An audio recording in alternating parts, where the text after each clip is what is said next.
পারি না, কি হয়েছে একটু মুখে নেই, কোরআনটা মুখে নিয়ে চুমা দেই, বুকে লাগাই, চোখে লাগাই, নাজাত হয়ে যাবে।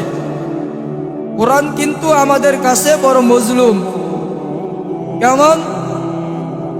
চিন্তা করেন, একটু বিবেককে জিজ্ঞেস করেন কেমন মজলুম। ঘরের ভিতরে মা বোন নিজের গ্লাস, নিজের প্লেট ওগুলো আল্লাহর ভিতরে রাখে, আর কোরআন ওটাকে কোথায় রাখে? ওটাকে আল্লাহর উপরে রাখে। উপর থেকে ময়লা পড়তে থাকে, পড়তে পড়তে মনে হয় যেন কোরআন এইটাই পুরো ময়লার বাক্স, এমন মনে হয়। নাম লিখতে চাইলে এর উপরে নামও লেখা যায়, অথচ নিজের কম দামি গ্লাস, কম জানি প্লেট, ওগুলো আল্লাহর ভিতরে।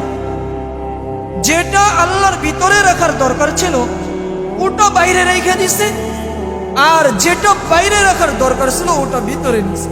কারণ কি? কোরআনের মহব্বত।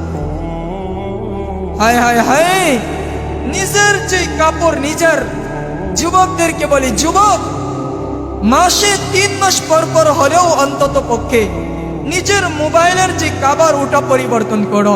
পুরো এলাকার ভিতরে এমন এক যুবকও তো পাওয়া যাবে না যে সকালবেলা ঘুম থেকে উঠছে আর নিজের সামনে কোরআনটাকে দেখছে, আর দেখছে কোরআনের উপরে ময়লা। তো কোরআনের ময়লা দেখা দিলকে বলছে যে আমি প্রতি মাসে তো আমার মোবাইলের গিলাফ লাগাই, আজকে আল্লাহর কোরআনের গিলাফ লাগাইলাম। হাসরের দিন যাতে এতটুকু বলতে পারি, মালিক কোরআনের গিলাফ লাগাইয়া দিছি, কি দিবেন দেন, বলার সুযোগ তো ছিল। কি এমন পাওয়া যাবে?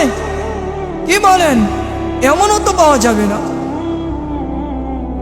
সারা বৎসর কোরআন পড়ে না, যখন রমজান আসে রমজানেই পড়ে, রমজানের বাইরে খবর নেই। অথচ কোরআনের হক ছিল প্রতিদিন পড়া।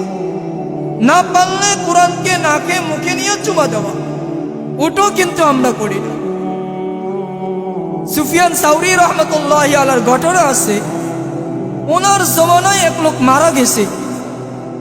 যখন মারা গেছে তো মৃত্যুবরণ করার পরে সুফিয়ান সাউরিকে স্বপ্নে দেখানো হয়েছে, সুফিয়ান, আমার এক ওলি মারা গেছে, তার জানাজা কাফন দাফন তুমি করবে।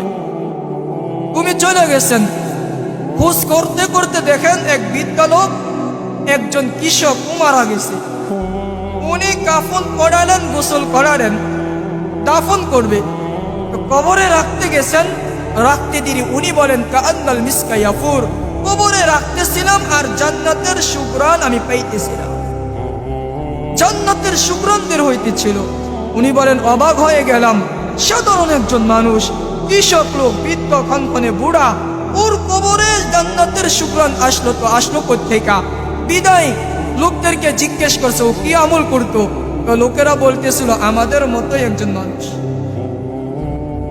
আমরা যেরকম সাধারণ, আমরা যেরকম ভাবে চলি ও আমাদের মতোই চলতো, নেক কোনো আমল ছিল না। তো মনে মনে ভাবলাম কিছু একটা হতে পারে, নেক আমল ছিল, নতুবা এমন হবে কেন? এই কারণে তার সন্তানদেরকে জিজ্ঞাসা করলাম তোমাদের পিতার কি নেক আমল ছিল? তো সন্তানরা বলে বাবা সাধারণ আমল করত, তেমন কিছু করতো না। ভাবলাম সন্তানরাও না জানতে পারে। বিবির কাছে স্বামীর কোনো কিছু গোপন থাকে না, বিবি জানে, তাকে জিজ্ঞাসা করি। তো পর্দার আড়াল থেকে তার বিবিকে জিজ্ঞেস করলাম ওর কি আমল ছিল। বিবি বলতেছিল হুজুর এমন কোনো আমল না, সাধারণ ছিল, রাত্রে ঘুমায়া যাইতো, কিন্তু একটা আমল ছিল যে প্রতি রাত্রে সারাদিন কাজ করার পরে ক্লান্ত শরীর নিয়ে যখন ঘরে ফিরতো, তো ঘরে ফিরাই ওযু কইরা আমাদের তাক থেকে কোরআন নিত। ও মূর্খ ছিল, কোরআন পড়তে পারতো না, কোরআনটা নিত, মুখে লাগাইতো, বুকে লাগাইতো, আর চিৎকার দিয়ে বলতো হাদা কালামু রব্বি কান্নার রুহা ইয়াখরুজ। এমন ভাবে চিৎকার দিত মনে হয় যেন রূহ বের হয়ে যাবে, বেহুশ হয়ে পড়ে যেত, আর বলতো মালিক কোরআন তো আপনার পড়তে পারলাম না। সুফিয়ান সাউরি চিৎকার দিয়ে বলছিলেন কান্নাল হু হাদা হু, এটা শুধু কোরআনের মহাব্বতের কারণেই তার কবরে জান্নাতের সুঘ্রাণ। তো আমি পারি না, তাতে কি হয়েছে? চুমা তো দিতে পারি, বুকে তো লাগাইতে পারি,